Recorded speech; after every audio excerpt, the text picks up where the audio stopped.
With such a big weekend of football, also came a big weekend of betting. Sports gambling in Arizona is off to a fast start.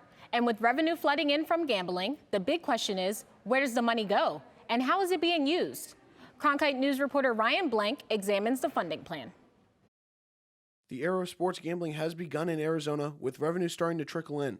All revenue from sports gambling in the Grand Canyon state will be placed in the general fund, which gives legislators flexibility on the way it is used. We can spend it on whatever we want. So we can prioritize K-12 education. We can prioritize higher ed education, where ASU is, infrastructure, because things change and needs change. While Arizona is using the general fund as a means to prioritize different projects, New York is taking a different route.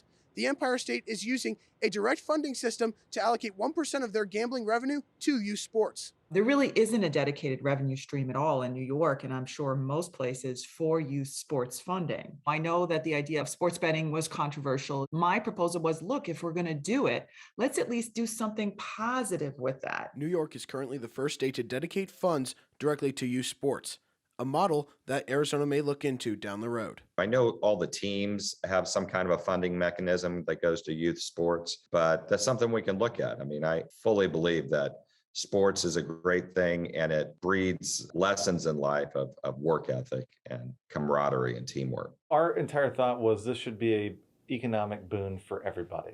Since it goes to the general fund, a future legislature could determine that, hey, you know what, we ought to fund youth sports or whatever, anything, and use a portion of these proceeds to fund that. Sports gambling is in full swing across Arizona.